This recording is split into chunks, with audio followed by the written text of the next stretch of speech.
Täna küpsetame munitsipaalpirukat.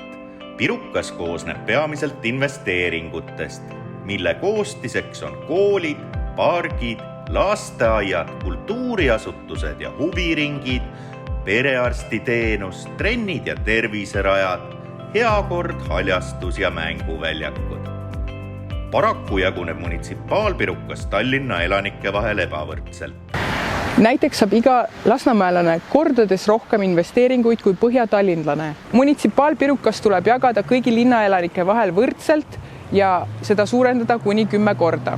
Samuti ei arvesta munitsipaalpirukas sellega, et otsuseid oma kodu ja kogukonna üle suudavad inimesed teha oma linnaosades ise.